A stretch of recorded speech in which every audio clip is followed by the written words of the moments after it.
Hey, friends, welcome back to Positive Impact. Today, my guest, Randy Grimes. Randy is the author of the new book, Off Center, a memoir of addiction, recovery, and redemption in professional football. Randy is also a 10-year veteran of the NFL, an addiction interventionist, and founder of Professional Athletes in Recovery. Randy is a regular contributor to national media on the topics of addiction, recovery, and support for families affected by substance abuse. He has been featured in the New York Times, ESPN, CNN, Fox Sports, Fox News, MSNBC, and on the cover of Recovery Today magazine. Randy, it's an honor to have you. Thanks for having me. I appreciate it. So let me ask you right off the bat, what is your intention today? And what do you want people listening to take away from our time together? I want to continue to tear down the stigma that is associated with addiction or mental health issues. And I want everybody to know that it's okay to not be okay, but you've got to raise your hand and ask for help. There's hope and there's help out there, but you've got to raise your hand and ask for help. There's nothing to be ashamed of with this disease, and it is a disease, So I want people to know that it's okay to not be okay. And I want to acknowledge you, Randy, because I've read the book. For people listening, I recommend the book. So thank you for writing the book. Thank you for your service. Thank you for your work in a time in the world where it's needed now more than ever. And the thing that really stuck out of why I wanted to have you on the podcast, Randy, is, of the 140 episodes we've done, I've never had a person who specializes in interventions on the podcast. And interventions are near and dear to my heart because we did an intervention for my father on Christmas morning in 2009. Literally, it was a Christmas miracle. And then my family did an intervention on me April 30th, 2015. And so the people who led those interventions, John Southworth, who has passed, I got to see up close and personal. I had a front row seat to the execution, the planning, and the groundwork that is needed for a successful intervention that I was a part of. And then I got to I was on the receiving end of another intervention 6 years later. So I have a unique perspective as well, and an appreciation for what you do. And, for people listening, there's people sober, curious, people thriving in recovery, people who are struggling, families impacted by a loved one. So I really want people listening, I want them to understand, what the hell is an intervention first and foremost? And then how do people know when an intervention is appropriate? Yeah, and I think, first of all, I'll answer your second question first. When is it appropriate? And, the definition of addiction is anything that makes your life be unmanageable. So if you see somebody's life being unmanageable, then, obviously you need to intervene in one way or the other. I mean, you ask somebody to go get the help that they need, and whether or not they respond to that good or bad, then that's when you decide, whether or not you need an intervention. And, the good thing about an intervention is that you get to educate the family on the disease. You get to teach them boundaries, which is something that they probably never had, or if they did have them, they weren't able to keep them. And you find out who the weakest link is in that family group, and those are the ones that you really you spend most of the time focused on. But it's such a unique tool to save people's lives, because otherwise this is not going to turn out good. And we say all the time that people have to hit their bottoms. Well, a lot of times people don't recover from their bottoms. So I hate to say that term, because a lot of people don't come back from that. So, an intervention is designed to meet somebody before they hit their bottom and offer them the opportunity to get well. Mm. Yeah. And when you say life-saving tool, like I understand that and appreciate that because, for my father, if we didn't do the intervention when we did, he wouldn't be with us. And he's been with us every day since then. And he's been sober ever since then. And it literally changed his life. And, that Christmas morning, it was one of the worst blizzards. It was Omaha, Nebraska, and in your book, I love how you weave in the story of you doing the intervention, you and your wife, Lydia, for the family, how you weave in, all the planning and all that goes into the intervention, talking to the family members, rallying them, uniting them to support the addicted loved one. For my father, it was Christmas morning, 2009 blizzard. We show up on his doorstep with the interventionist, John Southworth, who has since passed. And my dad answers the door and he didn't know the guy in front of him. And he thought we were there to open presents. And so we walk in, we had our 2 letters, the first letter, Dad, we love you. Mm-hmm. The second letter, Dad, we love you. If you don't go to treatment, we're not going to be in your life anymore. Right. And it was a 2-hour journey, the highs and the lows. And I thought there was no way in hell he was going to say yes. And by the grace of God, he said yes. We had a bag packed, his boarding pass printed. And here's the thing, Randy, that I know you'll appreciate, and for people listening, that blizzard in Omaha, Nebraska that day, Christmas morning, 2009, was so bad. His flight from Omaha to Palm Springs was one of the few flights that got out that day. Wow. And he gets to treatment, and his counselor, who's a friend of ours, Bob Newton, is his counselor, an ex-Nebraska Cornhusker football player that my dad respected, and he was his counselor. And that divine intervention, like, I got to see it up close. And that's why it's so important that we're talking about the work that you do, impacting so many other families, just like my family has been impacted. Yeah, and unfortunately, people don't call me until things have really hit the fan. Either there's a DUI involved, or there's some legal issues involved, or health issues that are involved. And unfortunately, people, that's when families really like put an intervention on their radar. That's when they really think, all right, we've got to go to extreme measures now to get our loved one the help that they need. And so that's when you're going in on people. That's when I'm knocking on doors, like you were talking about, coming in on your dad. I've woken people up from dead sleep, early in the morning. You do what you have to, because you have to know that they're there, that they're present in the facility that you're going to. And you've got to be prepared. But we go over that the night before.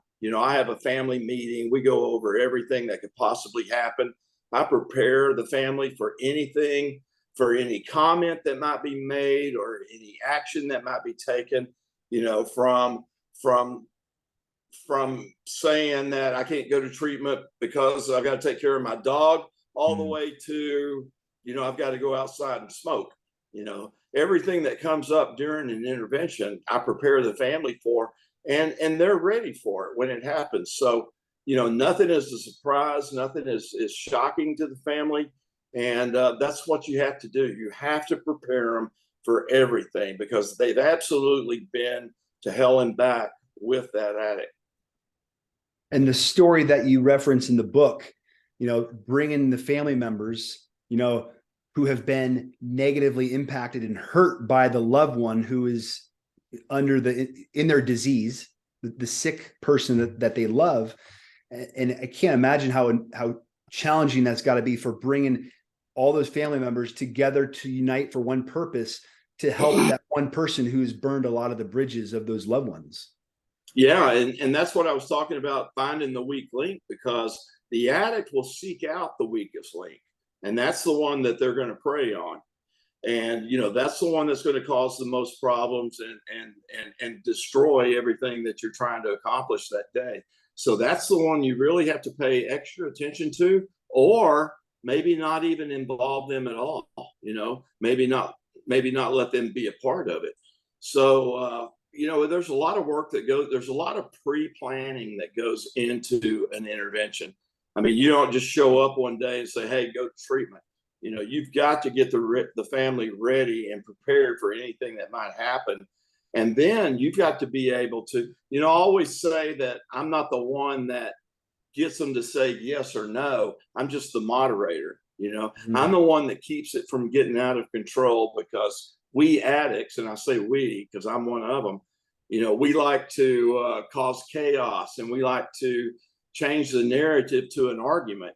And then that way the focus is on the argument, and I don't let that ever get out of hand. I keep control of the room and what's going on, what everybody's saying. And that's your job as an interventionist, is to be the moderator and to keep everybody under control. You don't want anything to get to an argument stage, because then it is out of control. Yeah. And I can relate the preparation that the interventionist does. Like, in my father's example, the night before, it was Christmas Eve, we met in a hotel room at the interventionist hotel room. We flew him into town, and we did it was like, I love your references in the book. You're a ex-football player, so it's the preparation, it's the meetings, it's laying the groundwork to make sure the game planning to make sure it's a successful execution of the play when you get on the field. And so I remember one of my aunt at the time, who was really her health was not good, and she ended up writing a letter that we read the morning of the intervention, but the night before, getting all the planning, who goes first, making sure we got both letters. What do we want to articulate and communicate to our loved one who is sick in that first letter? And if they say no to that first letter, if they're not willing to get help, how do we articulate it and put up those strong and healthy boundaries in the second letter? And I remember writing that letter, Randy, like how scared I was of telling my father, the strongest figure in my life, like, I'm telling him now,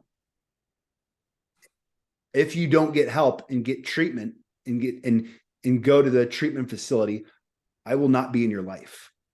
And at that point in my life, Randy, I had not experienced so much fear as writing that second letter. And like, you talk about boundaries, but that's what's needed in that second letter to get the attention of our loved one who is sick. Yeah, and I'm glad you brought that up, because letters are so important. I tell families, you just like you said, that's the Johnson model intervention. And you write a letter, and you start the letter off by de-escalating the client, telling them how much you love them, how great they've been, what a great brother or sister or father, mother, whatever they've been, but I also encourage them to get brutally honest about how their addiction has affected your life. And people are pretty good about that. They want to start in by attacking them, because that's how they've been affected and that's how they feel. But I tell them, let's de-escalate things first. Let's start it off telling them how great they've been and what wonderful things that they've done, and then we'll go into that. But also the second letter, and this is after they continue to say, no, I'm not going to get help. I don't want to get help. You guys are overreacting. You're making a mountain out of a molehill. All the stuff that we hear from addicts. I tell people to prepare that second letter as a list of consequences, because the one thing that all addicts and alcoholics respond to is consequences. And we have to have consequences and boundaries, whatever you want to call them. That's what we have to have for these people. And as a family, we have to stick together. And that's where that weakest link comes in. That's where we have to identify that weakest link and make sure that that person is educated and on board to do everything that the family's willing to do. So there's a lot of planning. I plan where everybody sits. I plan who's going to read their letters and when. I go over the letters with them the night before and make sure that everything that they put in there is positive, and is helping, produce the right answer. There's a lot of work that goes into that leading up until the intervention. But when we knock on that door, when we get them out of bed, when we do whatever we have to get in front of them, we get them on that couch, sitting next to the right person. We know everything that's going to happen, how it's going to go down, and if it does happen, how we're going to respond to it. And everybody is prepared. And I think that's the mark of a great interventionist, somebody that prepares the family for everything that's going to happen. And believe me, there's a million things that can happen in an intervention, and you've got to be ready for all of them. Well, in the book, you talk about, you don't go into too much detail, but you talk about a few things that have happened when you have done interventions, like getting a gun pulled on you, for example. Yeah. I've had a gun pulled on me, walking into an intervention with Coach Jackie Sherrill, of all people, and had a gun pulled on me. And, you got to be prepared for that. And thank goodness he was with me, because he had a better relationship with the player than I did. And but those are the kind of things you have to worry about. Matter of fact, I asked that when somebody asked me to do an intervention. I asked them if they have any guns in the house, and really that's a two-part question. First of all, I'm worried about them hurting themselves, and second of all, I'm worried about them hurting somebody at the intervention. So I worry about that. We take precautions for that. We remove them if we have to, but we're prepared for all that.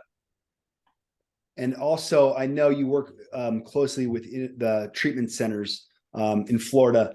And one of the things that is really important is, the family dynamic, and having the family program to educate and empower the loved ones, of how to not enable, how to not enable the person in the disease, how to educate about the disease of addiction. And I remember participating in that family week, and we were sitting in a small group, and it was my turn to speak directly with my father. And he had been sober. This was February 2010. He had been sober for about 8 weeks.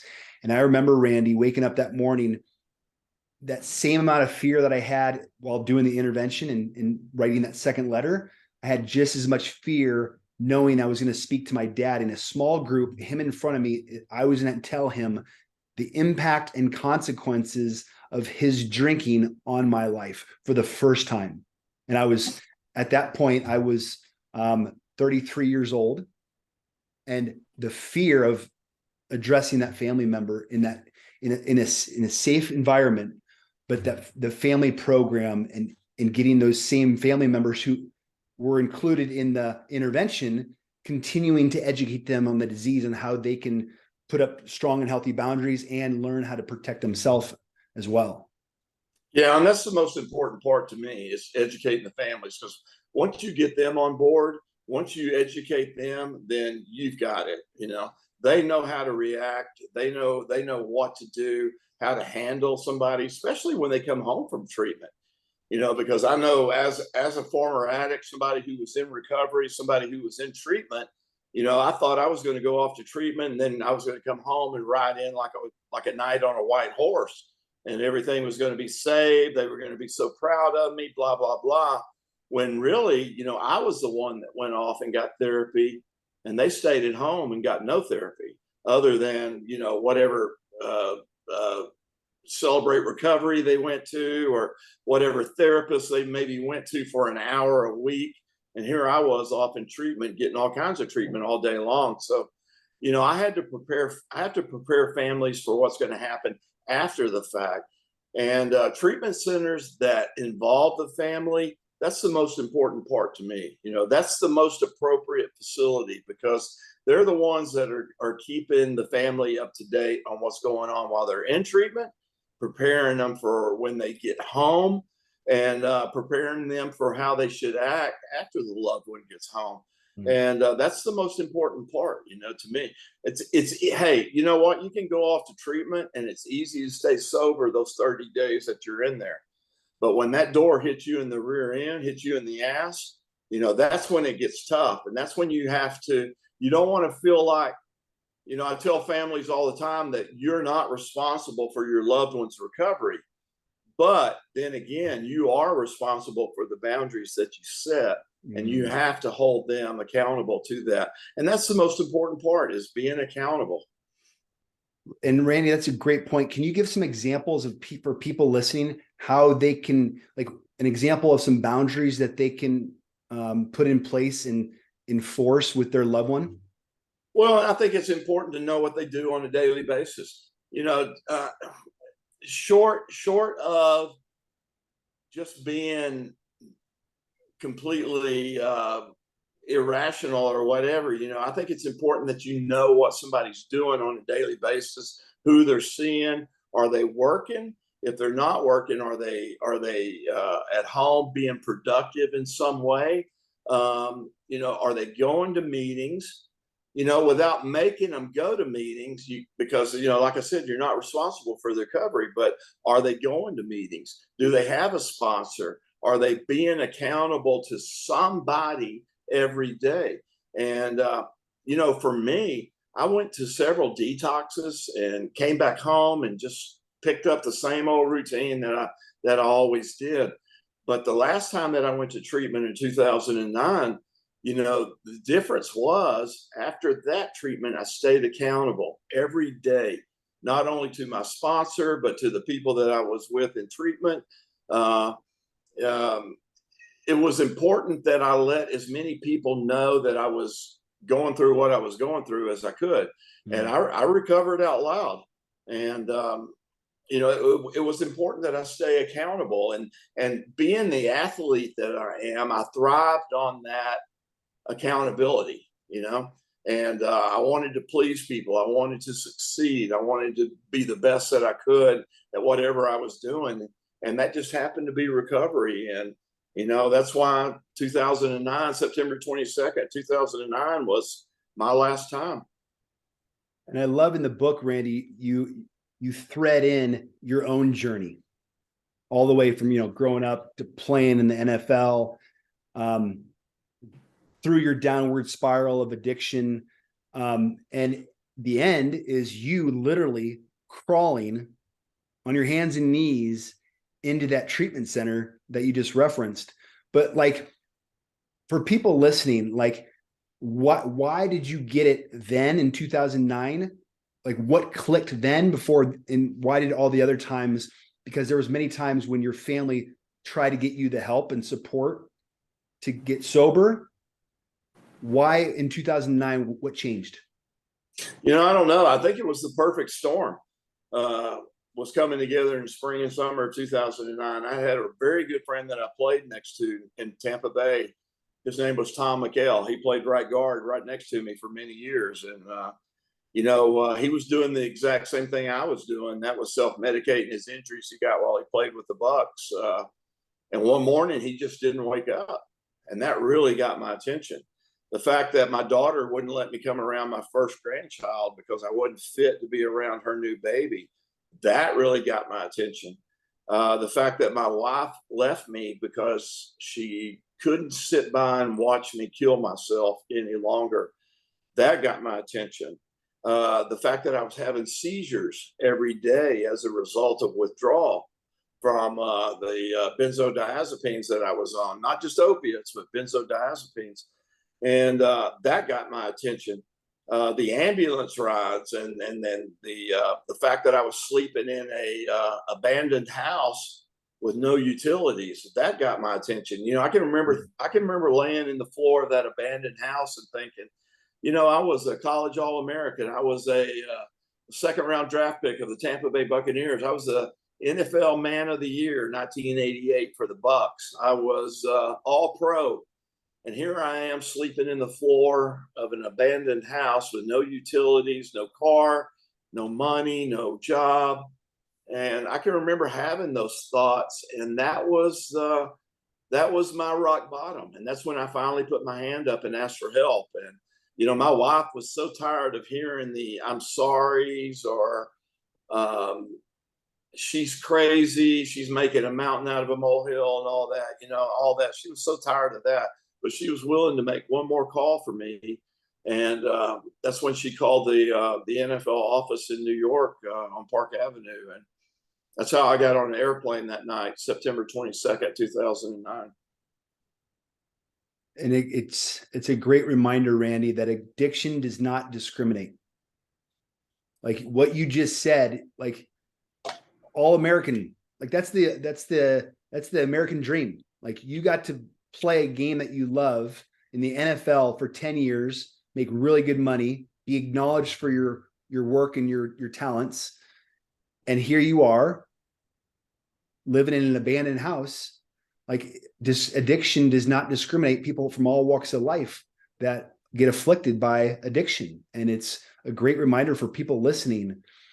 And all in the book, like in reading the book, I'm going to be honest, Randy, I got really uncomfortable seeing all the things that happened, like your 9 lives almost, of all the things that happened, you know, floating above your body in the ambulance, having a literal out of body experience, you know, the seizures, all the things that you put your family through. And at one point, I almost felt myself judging.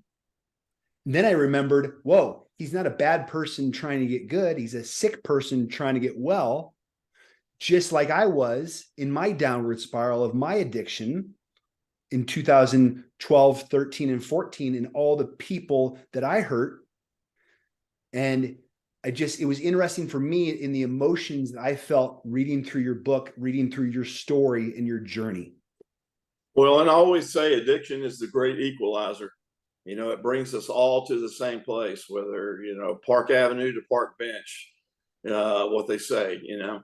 And, you know, hopefully it describes the insanity of this disease, you know, and how it brings us all to the same place, you know, and hopefully that's treatment.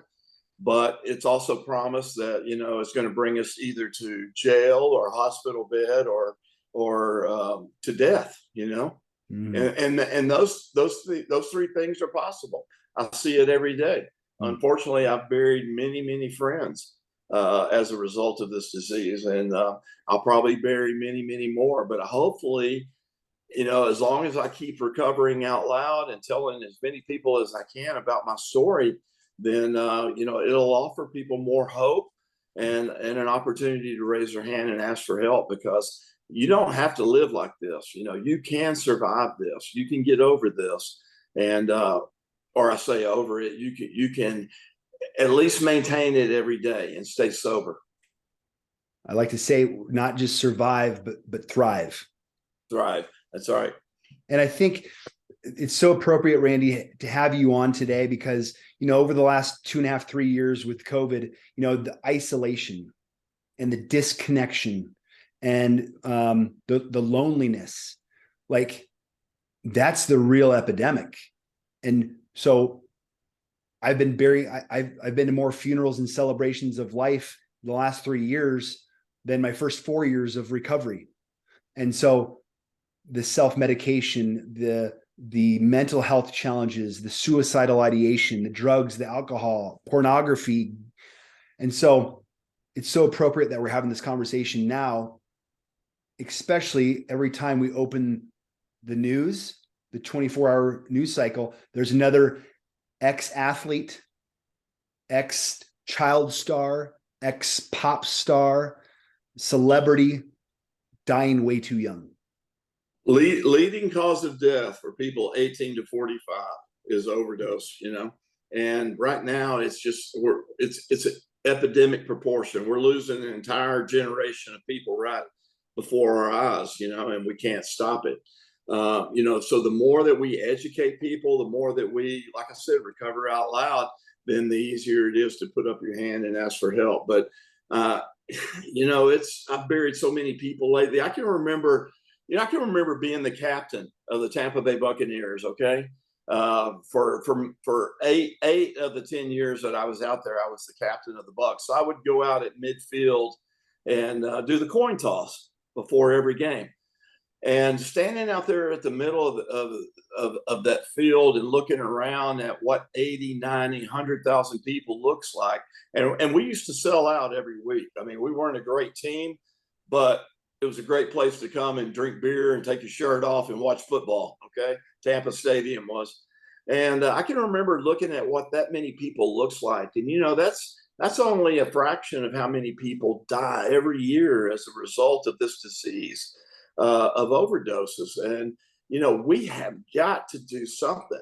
We talk about opiates all the time. We talk about fentanyl and everything that's going on. What we don't talk about is all the deaths that are related to alcoholism or prescription medication or methamphetamines and all the different things that are out there. There's so many people dying every year as a result of the substances that they're using. And we're a country that, we self-medicate everything. Doctors throw prescriptions at everything. We as Americans automatically just self-medicate our feelings away, where we numb up and we don't want to feel. And, that's what we have to tell people, that there's hope and help from, but because things, like I said, when we started this thing, life does get unmanageable, and it gets chaotic. And I know with me, I couldn't stop the chaos until I raised my hand and asked for help. Absolutely. And I know for me, like how much I can relate with you, your story, the book. Like I remember I would be sitting outside of CVS waiting to get my Adderall prescription filled. And like there would be a 7-day lag. And I was doctor shopping. I had 2 different doctors, giving me a dose of Adderall that was the highest dose of any dose they gave. They would tell me, Andrew, this is the highest dose we give. And I had 2 different doctors, and I still wouldn't have enough to get me through a month. And I remember there would be a 7-day lag. I would be out of my meds that I was abusing a lot, and I didn't have access to them. And I would stay in my room and just take sleeping pills. And then I would go to that CVS on that 7th day and wait outside. And the craving and the feeling of my life is unmanageable. I can only manage my life with that new prescription in that CVS store, and I'm going to be waiting in this parking lot.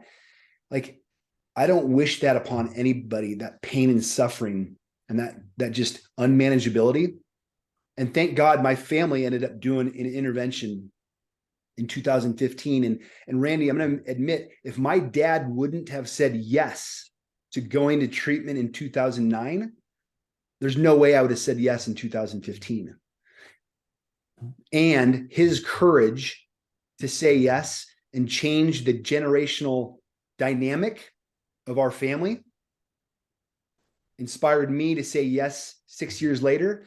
And today, my dad and I talk almost every day on FaceTime, and we say, I love you. And we talk about things that we'd never talked about before, because we're both sober men, available, not numbing out. And every day since 2009, Randy, has been an absolute gift, because my biggest fear in life was giving the eulogy at my dad's funeral with the regret of not doing more to help save his life. Wow. And that's the miracle of recovery. Hey, who did your intervention? Do you remember? Joe Wagner and David Mallow. Out of where? Where were they out? Petty Ford. Okay. Rancho Mirage. Okay. Where Bob Newton is.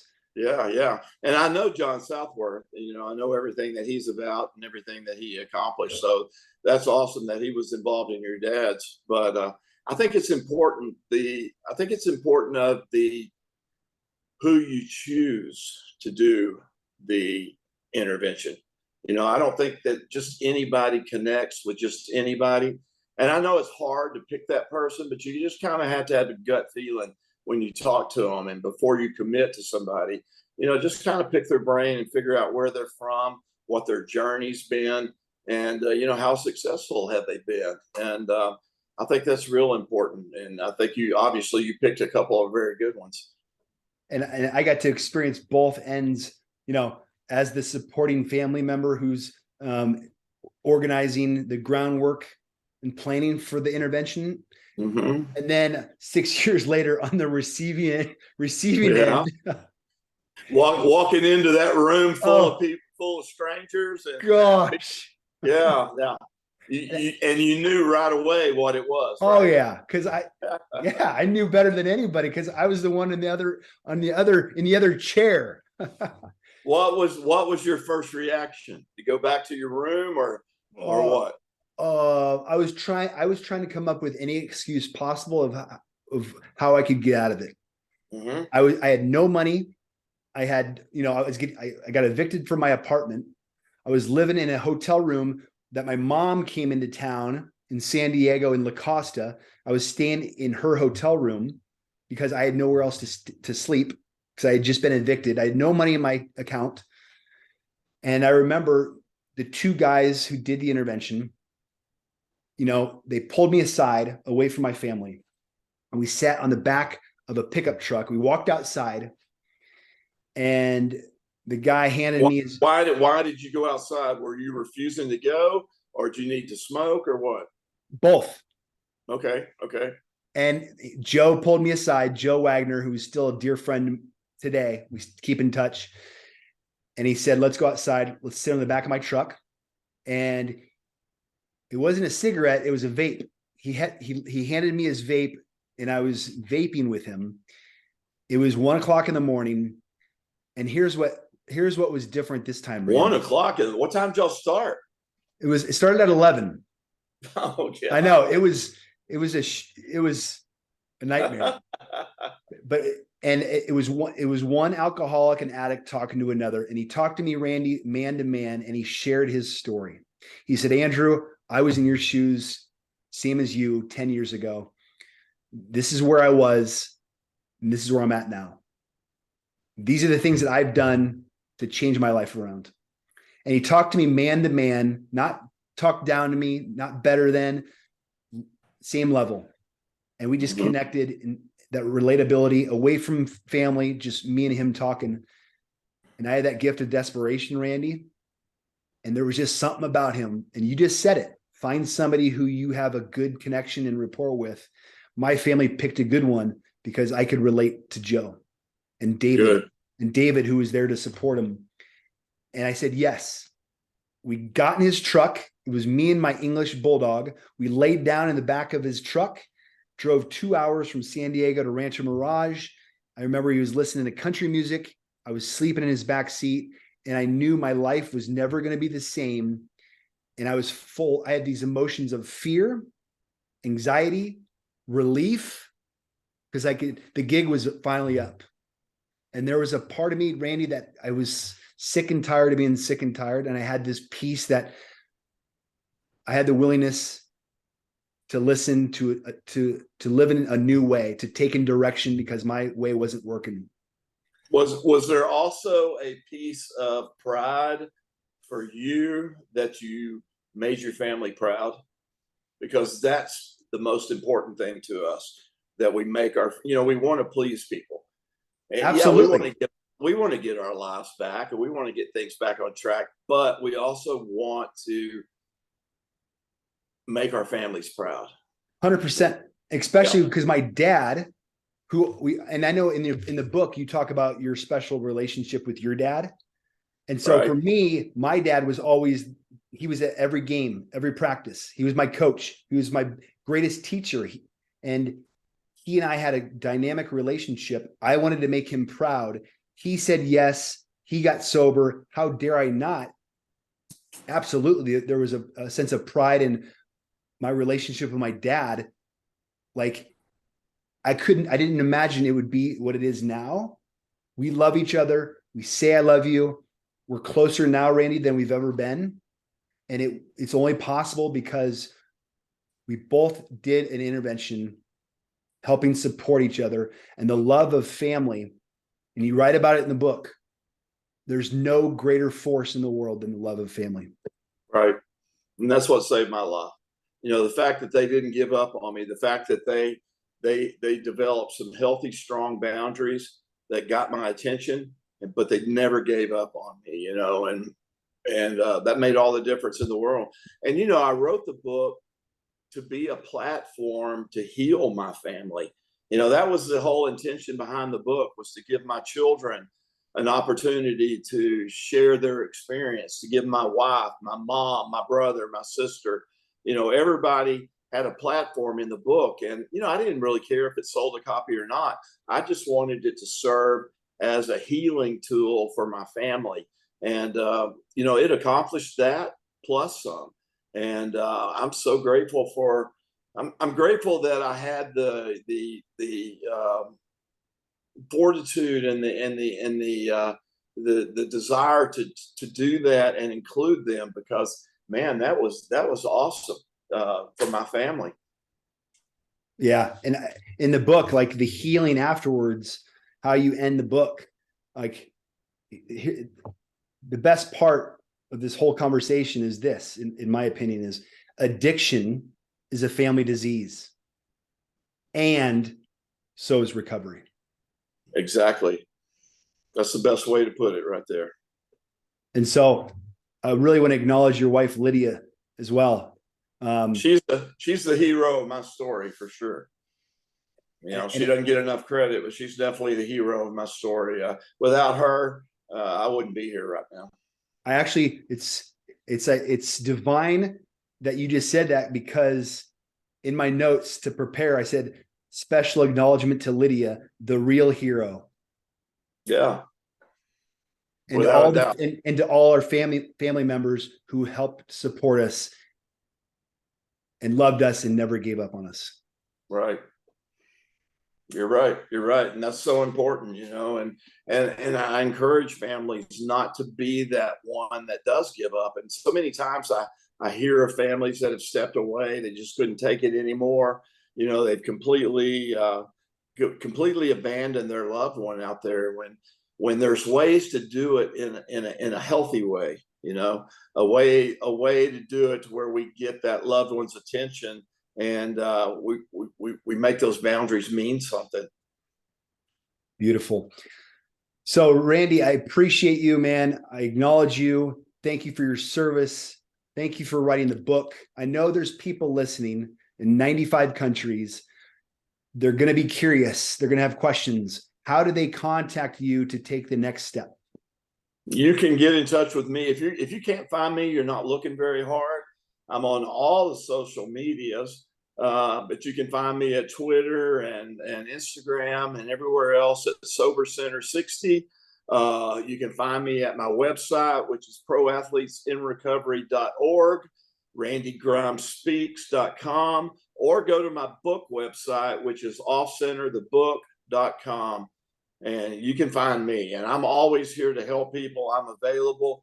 And I just want people to know that there's hope and help out there. I appreciate you, Randy. And I just read the book. Man, I got a lot of notes, a lot of great takeaways, a great tool for people listening to start the process. If you're interested in intervention, if you want to learn more about what goes into an intervention, if you want more support for you or your loved one who is battling addiction, I'll put the contact information for Randy in the show notes. And Randy, thank you so much for all you do. Again, thanks for your service. Thanks for sharing your story. Thanks for the message. And I know people listening, our intention before we started, my intention before we started was to amplify your story and work that you do to educate, empower, inspire, and give hope. Well, that's awesome. That's awesome. And the interventions work. You're living proof that they do. It's absolutely. Thanks, man. All right. Thank Appreciate you. Thanks everybody for listening. We'll see you again next week. Until then, lots of love.